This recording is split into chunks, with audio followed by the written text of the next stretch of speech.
કોચીમાં 4 દિવસીય શૈક્ષણિક સંમેલનમાં ભારત નામને પ્રોત્સાહન આપવા આહવાન। કોચીમાં 4 દિવસીય શૈક્ષણિક સંમેલનમાં ભારત નામને પ્રોત્સાહન આપવા આહવાન।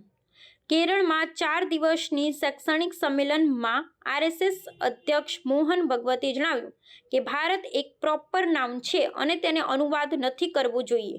ઇન્ડિયા એટલે ભારત એ એક સત્ય છે, પરંતુ ભારત એટલે ભારત જ છે। તેથી અમારી વાતચીત, લખાણ અને જાહેરમાં ચર્ચાઓમાં દેશમાં ભારત શબ્દનો જ ઉપયોગ કરવો જોઈએ।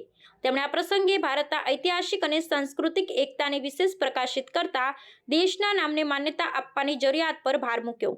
મોહન ભગવતે જણાવ્યું કે ભારતનો ઉપયોગ કરવાથી એવા સંદેશો ફેલાય છે જે દેશની મૂલ્ય વૃદ્ધિ અને ઓળખને મજબૂત કરે છે।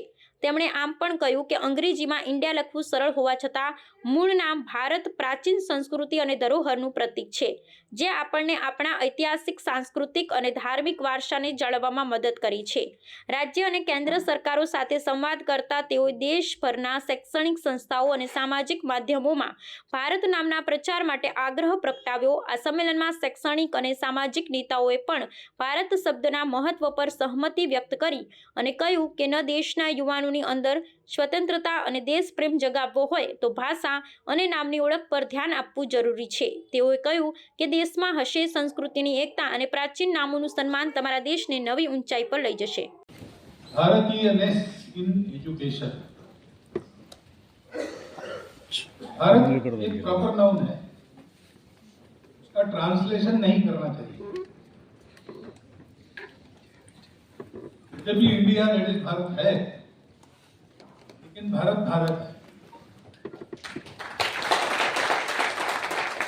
और इसलिए हमारी बातचीत में, लिखने में, बोलने में, व्यक्तिगत हो या सार्वजनिक हो, हमको भारत को भारत ही कहना चाहिए।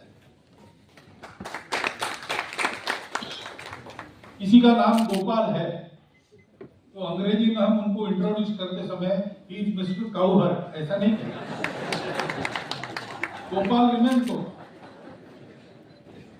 भारत मस्ट रिमेन भारत, क्योंकि भारत भारत है तो भारत के आइडेंटिटी का सम्मान है।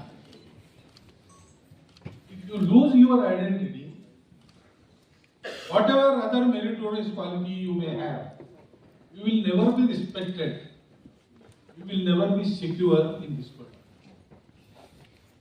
That is the thumb rule.